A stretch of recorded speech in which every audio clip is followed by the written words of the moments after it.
Welcome back to Listen to the Helpers, a podcast created by the Fred Rogers Institute to elevate the voices of helpers everywhere. Fred Rogers once said, "When I was a boy and I would see scary things in the news, my mother would say to me, 'Look for the helpers. You will always find people who are helping.'" Today, we're joined by Russell Boaz, an early childhood educator and a participant in our Educators Neighborhood program through the Fred Rogers Institute. At the end of this episode, stay tuned as Kenzee and I reflect on our discussion with Russell in the context of Fred Rogers' legacy and our own work at the Fred Rogers Institute.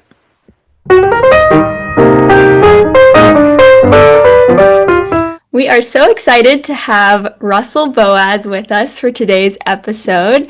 And to start off, we would love to know, Russell, can you tell us a little bit about yourself? Tell us who you are, where you are, what you do.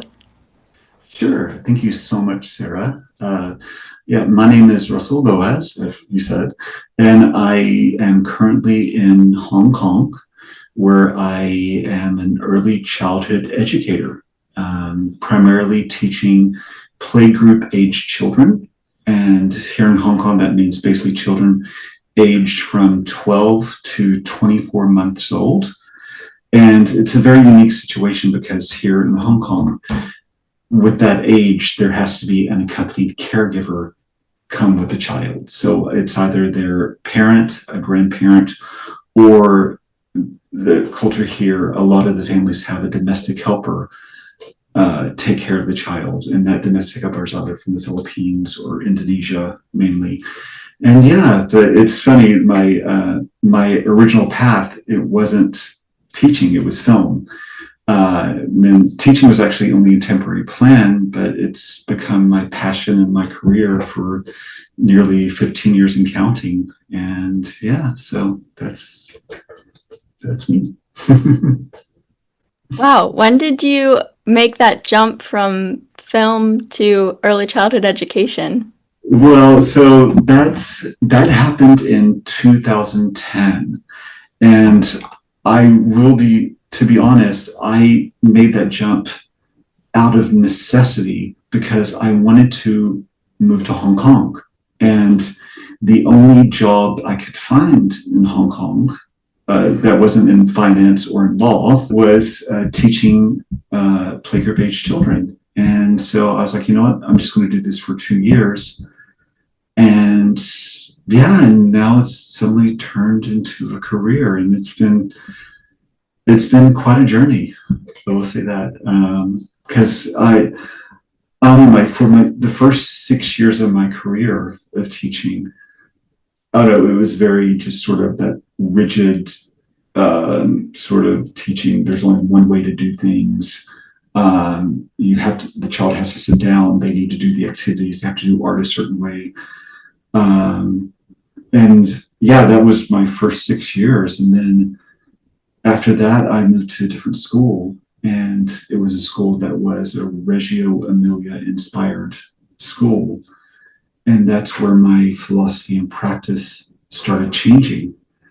And it was around that time where not only where I changed schools, but I started reading more of the works of like Janet Lansbury, Magda Gerber with RIE, which is Resources for Infant Educators. I started to read authors like Alfie Kahn, Heather Schumacher, I think I've seen that name right, who wrote these great books called It's Okay Not to Share and It's Okay to Let the Slide.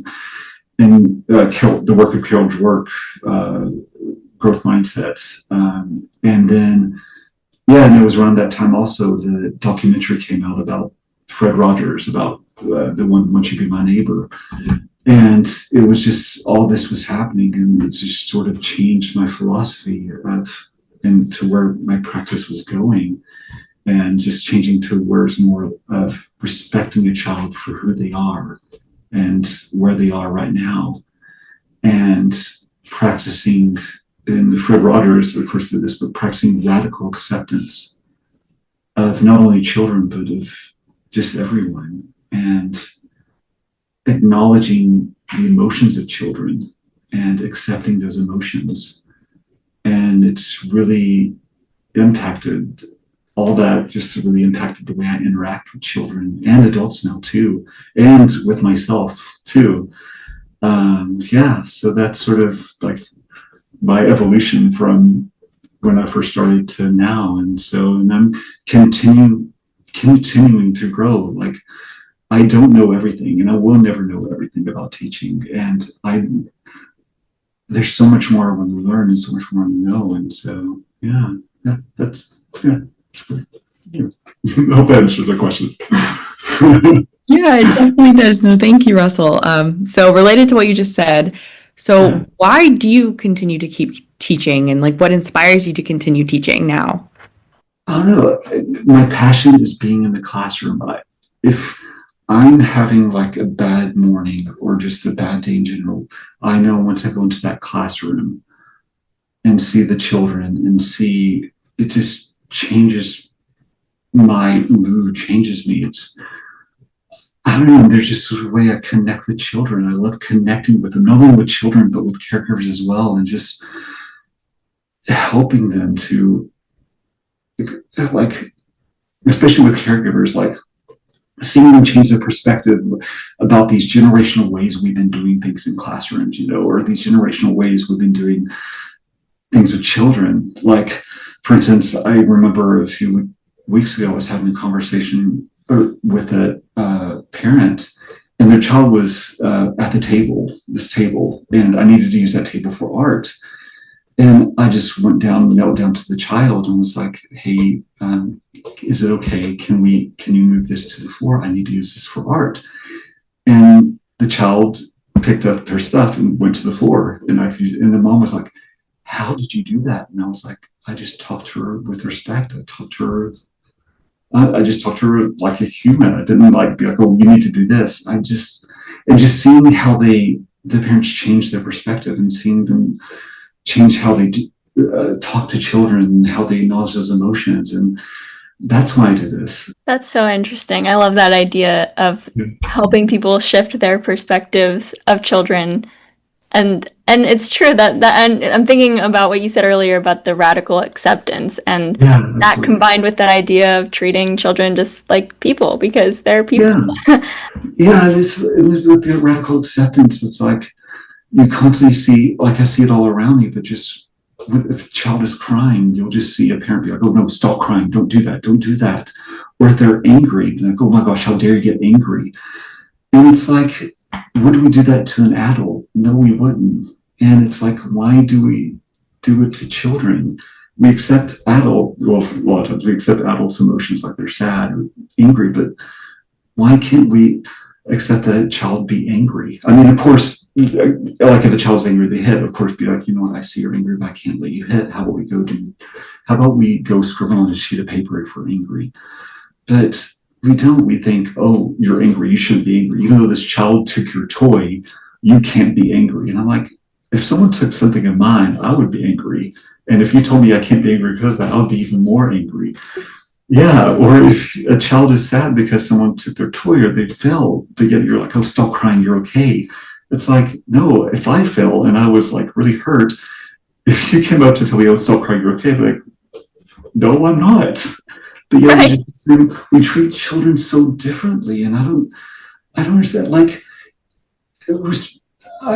Janet Lansbury has this great thing where she says, "You respect a child like you would an honored guest," and that's the philosophy. That's the mindset I have when I'm in the classroom. I always treat a child like I would an honored guest. So if let's say, God forbid, like I can't use my body because I have a stroke or anything, and someone has to take care of me, I would want that person letting me know, "Well, you know what? I'm going to pick you up now. I'm going to do this." But yet somehow with little kids, we think, "Oh, it's okay to just pick them up without telling them. It's okay to just grab them or do this without telling them." And it's like, no, I want children to know that they're respected. And that really changes the child's perspective as well, their attitude, when they realize that they're are respected, and it really changes how they act and stuff. So yeah. I love that. Thank you so much for sharing that. That's really going to stick with me, that treating a child like an honored guest. I made a note because that's a really powerful thing to think about. I love that so much. Yeah. So, as you know, Fred frequently talked about looking for the helpers, and was the inspiration for this particular podcast as well. So we would love to know what you think it means to be a helper. Oh my gosh, that's a really good question. For me, well, I can tell you what a helper isn't. It isn't someone who fixes problems or provides solutions. For me, a helper is someone who creates a safe and secure environment. It's a trusted adult who listens without judgment, and helps a child or an adult, anyone, process their emotions and navigate the world. And especially being a teacher, like being a helper is not just teaching like the ABCs and 1, 2, 3s. It's truly seeing that whole child and helping them feel seen and heard and understood. Not just children, but adults, like the caregivers in my class, the helpers. Yeah. So and of course, being a helper means, like I've said, Fred Rogers said, is practicing radical acceptance.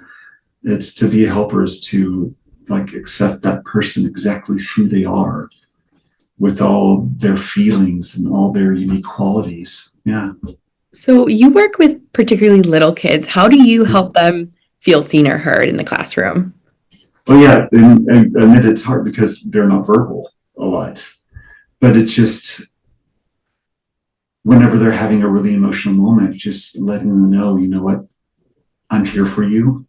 I see you're sad, and if you want to cry, I am here for you, and I will be with you to help you to get through this emotion. And because for children that age, emotions are scary. They don't know that there's a beginning, middle, or end. To have this feeling of being scared or being sad and not knowing if it's going to end, that is a scary thing.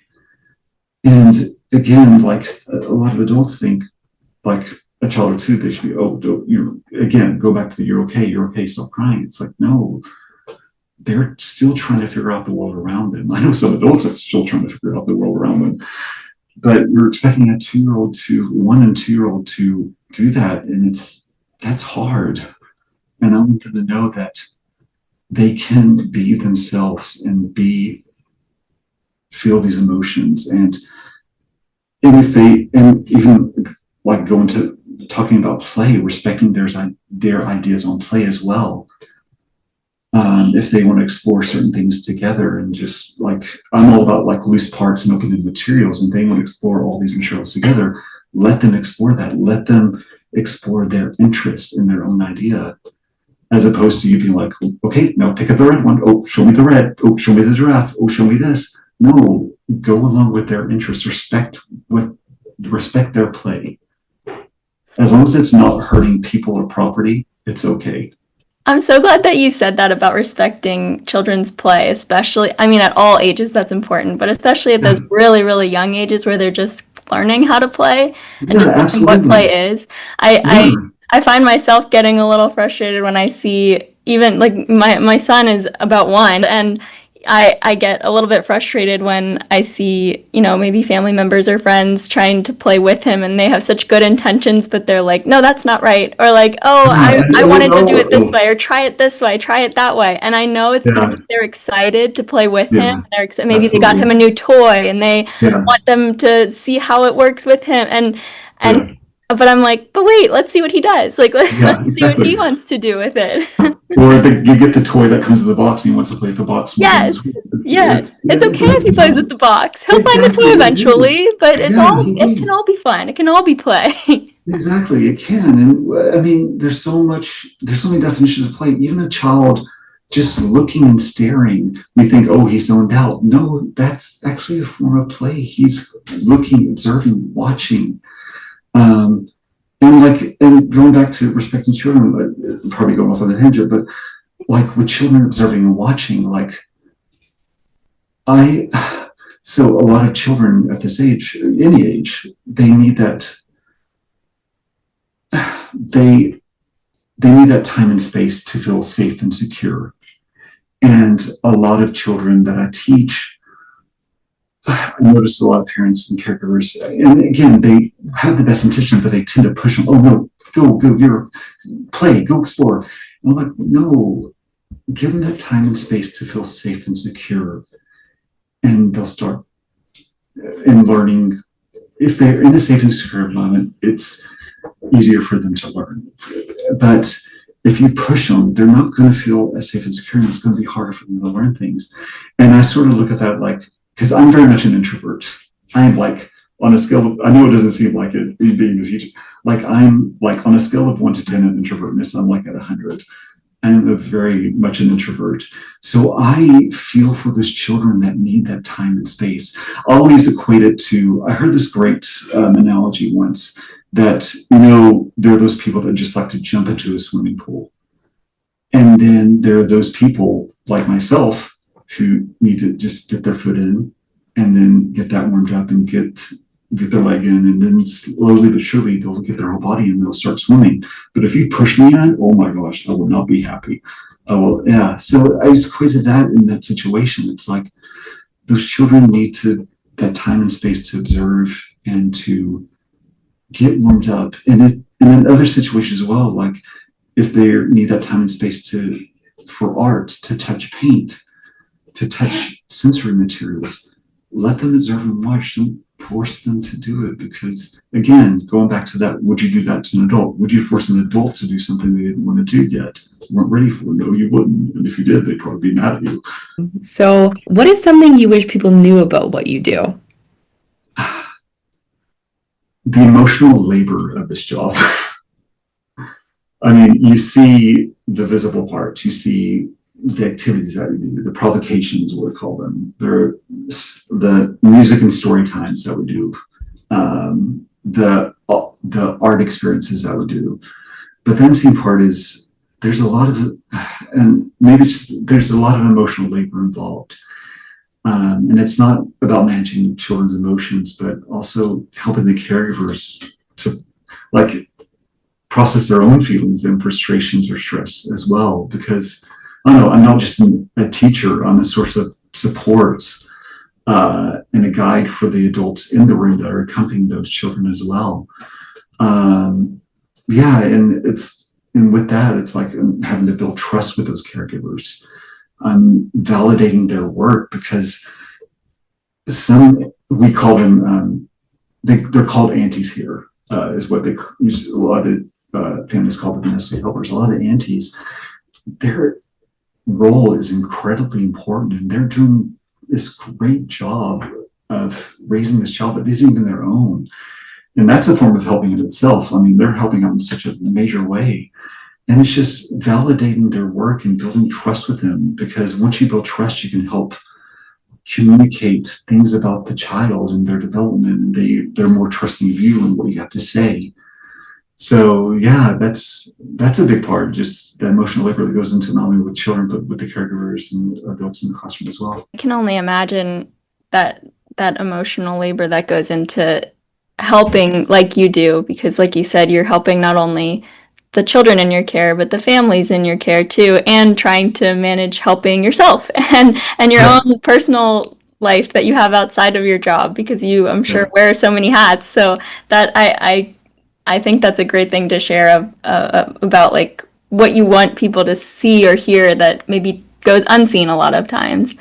And kind of along the lines of that emotional labor that goes into your profession of helping, what is a story of maybe when you remembered your why, and maybe a time when you were really feeling the heaviness of that emotional labor, that taxing side of your helping profession, and how you came into the realization of, oh, that's why I do what I do? Do you have a story like that you could share? I do actually. Yeah, and actually this is going to be a really hard story to share, because it has to do with my dad, who recently passed away. But in my job, and we talk about this a lot just now, but radical acceptance and creating a safe space for children to be exactly who they are. And for the longest time, I thought, I don't know, I was like, because I was really into reading Mr. Rogers and all that, and him practicing radical acceptance. But looking at past, I really got that from my father more than Fred Rogers. And my dad, so he was this person who was completely opposite from me. All right. He had different political views. He was very right leaning. Had this conservative small town East Texas mentality, and very traditional masculine, loves football, goes to football games every Friday, Saturday, Sunday night. Complete opposite from his gay, left-leaning son, who is very international, travels a lot. The day when he died a few months ago, it finally hit me. And part of me feels guilty for just realizing it after his death, but despite all these differences, he radically accepted me for who I was. And he never tried to change me. He never tried to make me conform to his expectations. And he had this sort of quiet, unwavering acceptance that taught me the true meaning of being a helper. And someone who doesn't necessarily express emotions outwardly, but provides this profound sense of security and belonging. And I don't know, part of me is like, I realized this too late. And I don't know, it's just, but for me, that's my why. And every day in the classroom, when I see a child struggling with an emotion or a caregiver feeling unsure, it's like, I think about my dad now. And I remember that the most important thing I can offer is that same kind of quiet, unwavering acceptance, and just letting that child or adult know that it's okay to be exactly who they are. And that's the story of the time I remember my life. Russell, thank you so much for sharing that story. And we are so sorry for your loss. And we so appreciate you being so vulnerable to share that with us. That's really meaningful. Thank you so much. Yes. Yeah, and it's really beautiful that your dad's memory can be like such a blessing for you and in the classroom as well. Yeah. So you've talked a little bit about, or not even a little, you've talked about Fred throughout our conversation, but is there anything else you wanted to share about your own personal connection with Fred? Fred, he inspires me every day. I even have this book right here of his quotes that I look at every day, and I even have his quotes on my wall. And I don't know, just the one quote I remember about him, his quote that really resonates every day in my life. And I'm probably going to butcher it, and I'm so sorry. What was it? I forget if it's talking about the key to success or something. Be kind. The second thing is be kind. And the third thing is be kind. And that is one thing I really try to do in my class. I want to be kind and just be there for the children, the adults, for my work colleagues as well, for everyone, for my partner, just to be kind and to help. And yeah, and to, even though if the children are having a rough day, that I'm still proud of them for trying. And I'm proud of myself for trying as well, even if I have a rough day. Yeah. I love that you added that in there, that you're proud of yourself for trying to. That's Yeah. important. I'm glad that you thought of that. I'm proud of you too. I'm proud of you too, Sarah. And So as we kind of wrap up our discussion together, do you have any final thoughts that you'd like to share with our listeners? just what I said earlier, like, just remember your child, they're trying, and they're trying their hardest. And I know some days are tough, but be proud of them for, even if they're having the roughest days, still be proud of them. And for parents and caregivers, anyone who's taking care of a child, you're also doing a great job. You're trying your hardest to raise a child. And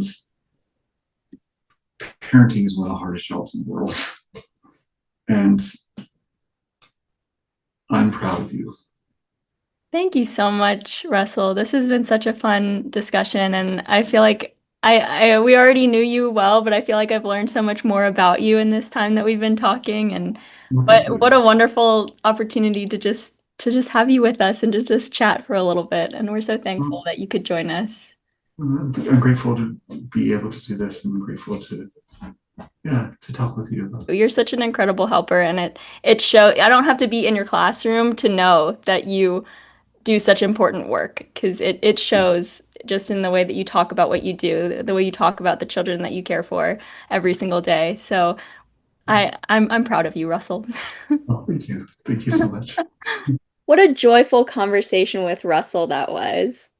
I always enjoy getting to speak with him, and he has such a deep perspective on the work that he does and the way that he's helping others. And it's so interesting that he didn't start off in education. He was originally for film and he decided to go down the education route because he wanted to move to Hong Kong and just ended up loving it so much. I didn't know that. He's been in our Educators Neighborhood program, participating in some capacity for the past couple of years, and I feel like I should have known that by about him by now, but I didn't. So that was a really interesting thing to learn.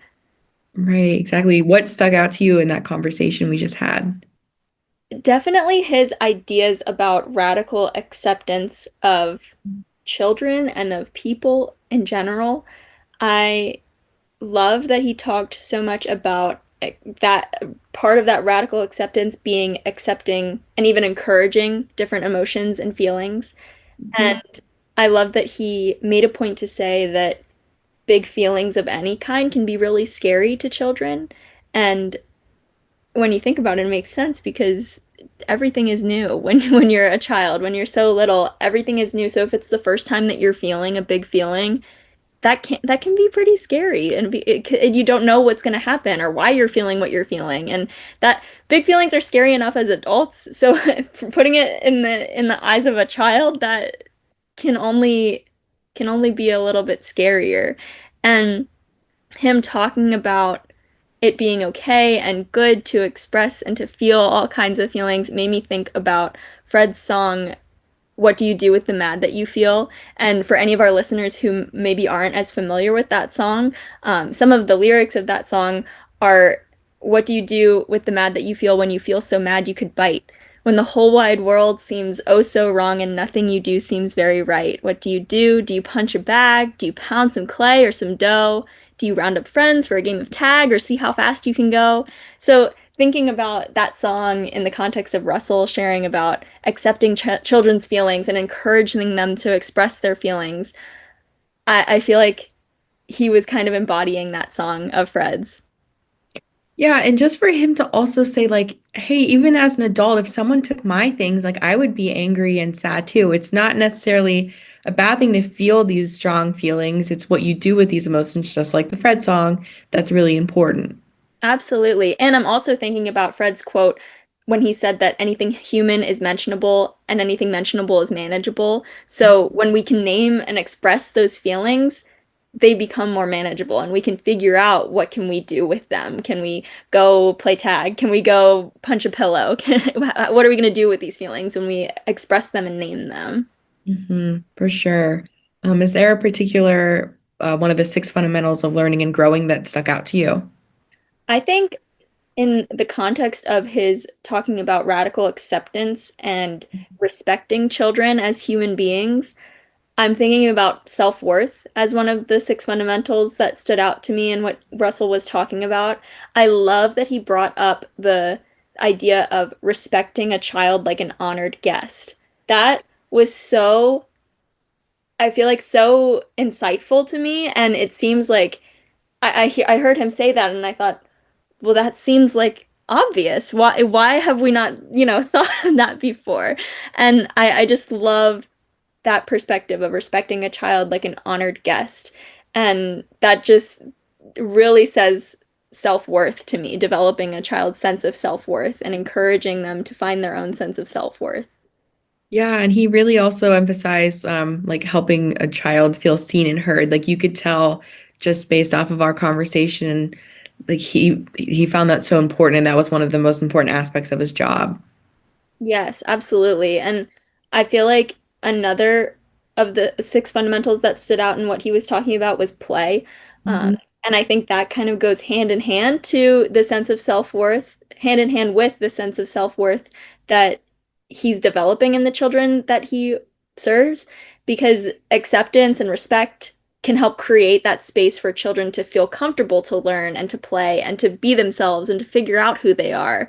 So I think play is obviously a huge part of childhood. Play is the work of childhood, as Fred said, but developing that sense of self-worth and encouraging that sense of self-worth helps to encourage that play. Yeah. Another part of our conversation that really inspired me was the why he remembered his why, especially in his relationship with his dad. Yes, his story about his dad and how his relationship with his dad has helped Russell remember his why was so heartwarming to hear that Russell and his dad were very different people living very different lives, and yet Russell was able to feel so fully and completely accepted and loved by his dad. Mhm. And Russell wanting to extend that feeling of acceptance and love to the people that he works with, the children that he works with. That, first of all, what an amazing story and what an amazing feeling.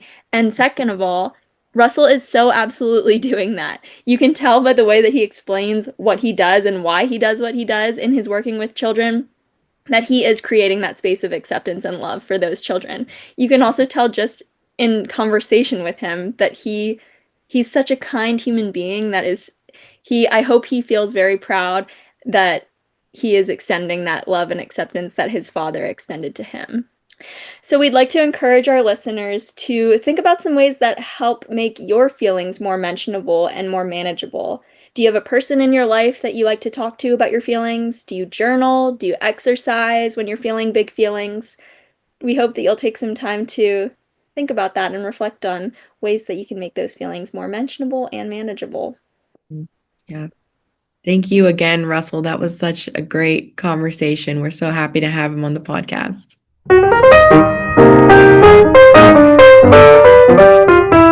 The Fred Rogers Institute advances the legacy of Fred Rogers by investing in the strengths of families and caring adults to support the healthy development of children. To learn more about the Fred Rogers Institute and our initiatives, visit fredrogersinstitute.org and follow the Fred Rogers Institute on Instagram, Facebook, LinkedIn, and X.